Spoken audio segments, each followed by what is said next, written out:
وانت مقفول على فلوسك وانت ما فيش دخل. نعم. بتقبض عمالك وموظفينك وانت ما فيش فلوس. انت مين ده اللي يقدر يعمل الكلام ده؟ انت عارف انا مرتضى منصور ده مع احترام طبعا ما بقول اخ وصديق طبعا عزيز يعني، انت عارف انا بشبهه بمين؟ صدام حسين. ما ينفعش العراق غير صدام حسين. ولو مرتضى منصور، وانا بقول هو دي ممكن تبقى اخر حلقه ليا في نادي الزمالك، لو مرتضى منصور مشي من نادي الزمالك نادي الزمالك هيقع. كمل معانا يعني تشرفنا. بص يا جماعه انا بكلم الناس يعني لو مرتضى منصور مشي من نادي الزمالك نادي الزمالك هيقع زي ما وقع قبل كده. نعم.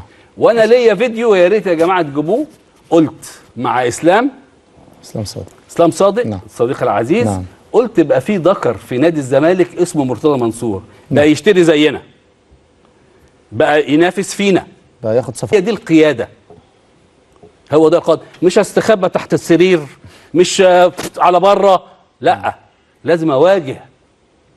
انا بمثل قلعه مش نعم. مش اللي على السوشيال ميديا. لا. مرتضى منصور مش بيدفع للناس عشان يشتموا ولاد نادي الزمالك والكباتن بتوعه. للاسف مرتضى منصور ما عملش كده.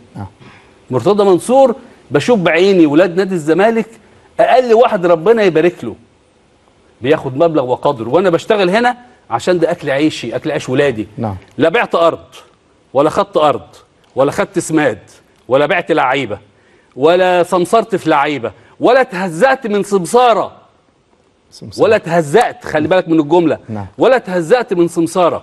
نعم. ولا خدت ساعات. كيف حطه في النادي؟ في النادي. أيوة. نعم. والعربيه ومحدش يعرف علاقه الامير عبد الله الفيصل بكابتن صالح. نعم.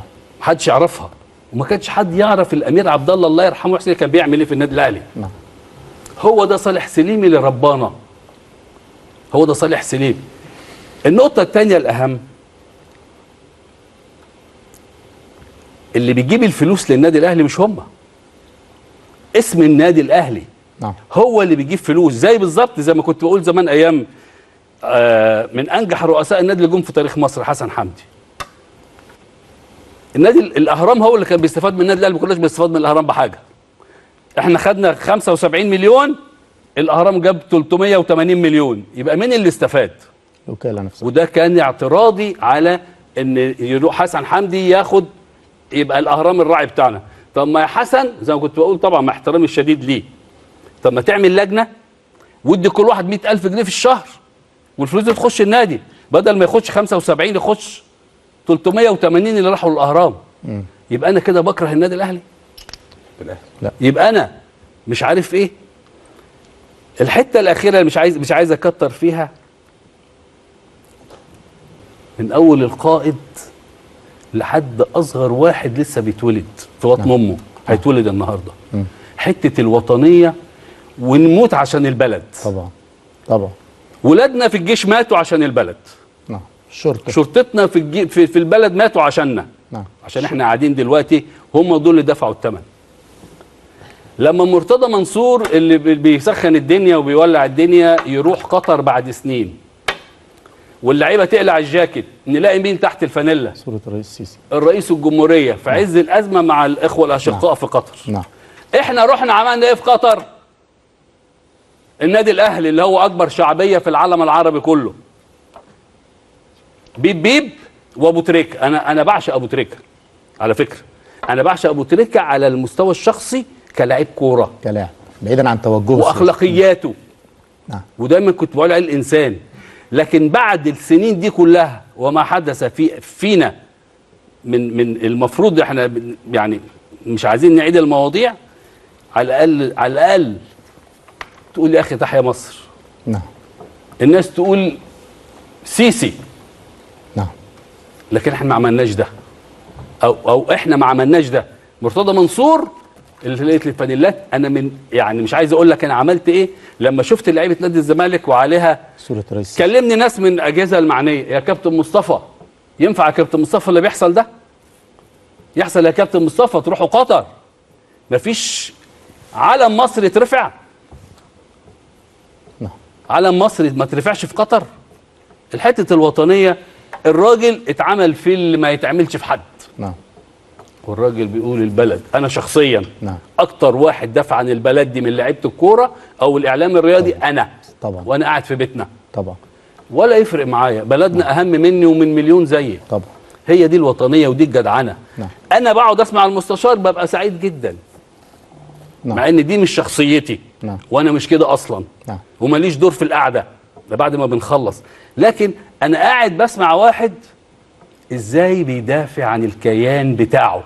بصوا يا شباب، انا حضرت لقاء بعد ما خدنا كاس افريقيا 82 في مجلس الوزراء، الكابتن صالح والدكتور فؤاد محي الدين. انا كانت بتربطني بالدكتور فؤاد محي الدين علاقه خاصه، كان بينزل عندنا في شبرا وبتاع وكده في الانتخابات. كان في مشكله مع اتحاد الكوره، كابتن لطيف وبتاع وكده. انت رايح عند رئيس الوزراء، رايح مجلس الوزراء عشان تفرح بالكاس. نعم. ببطوله افريقيا، اول بطوله تخش لنا. انا يا جماعه مش عايز اقول لكم الكابتن صالح عمل ايه في رئيس وزراء مصر، لانه بيدافع عن كيان، مش صالح سليم، بيدافع عن كيان النادي الاهلي. العكس، عشان مش عايزه تطلع من بقي، مش عايزه تطلع من بقي. الكيان اللي اتهز، الكيان اللي هم فيه بيدوروا على مصالحهم الشخصيه مش على مصلحه الكيان. نعم. مرة في التاريخ من سنة 1907 حتى الآن النادي الأهلي يهان. والهالي الله يرحمه قبل ما يموت قال لي أنا مش خايف غير من ده. نعم. يبقى افتكرني يا مصطفى يا يونس. صدق بالله. لا لا لا. عليا الطب كلمني النهارده الفلاني قال كذا كذا كذا، والكابتن صالح قال له كذا كذا كذا كذا كذا. كلمني ولد شاب صغير من الصحفيين يعني والاعلاميين، نفس الكلام اللي انا بقوله ده. كابتن صالح قال كذا كذا كذا، قلت له يا ابني ده قال لنا، قال لنا. ومع هذا انا ما بفتحش بقي. لو قلت اللي عندي هتحصل مصايب، بلاوي. نعم. بلاوي. لكن اتمنى، انا زي ما قلت قبل كده، انا ولا يفرقوا معايا الناس دي، انا الحمد لله بياكلوا عيش من ورايا. نعم. ناهيك بقى عن، مش انا اللي لقيت، اللقطاء هم اللي جم النادي الاهلي، اللي بيشتغلوا في النادي الاهلي وبينهبوا في النادي الاهلي مرتبات قد كده يا جمال عبد الحميد. نعم. واحد كان بياخد 300 جنيه من الاحرار من الشباك، والله من الشباك، ما كان يقدر يخش جوه. دلوقتي هو اللي بيتحكم في النادي الاهلي، بيتحكم في السوشيال ميديا اللي بيدفع لهم، بيتحكم في مصير كيان. ده النادي الاهلي اللي احنا اتربيت فيه. انت ابن النادي الاهلي وكابتن خطيب ابن نادي النصر، في فرق كبير. الله. في فرق بين ولاد النادي وبين الناس اللي جت احترفت او اللي جت على النادي. الناس الولاد الشباب لسه ما كانش ابوهم، محدش يعرف للاسف، ما كانش ابوهم لسه فكر يتجوز امهم ويخلفهم. دي حقيقه. كنت انا اللي باخد النادي الاهلي، انا اللي سايق الليله دي كلها. نعم. مصطفى يونس هو النادي الاهلي، مش مصطفى يونس. لكن انا زي ما قلت لك الناس بتاكل عيش نعم. من ورايا، واذا انا مش مؤثر يبقى انا ماليش لازم اقعد في بيتنا لحظه، لا اطلع هنا ولا هنا ولا هنا. لما مصطفى يونس بيتكلم كلمه القيامه بتقوم. ده تاثير مصطفى يونس، زي ما كان تاثير مصطفى يونس في الفرقه وانا بلعب، وهو قاعد قدامك اهو.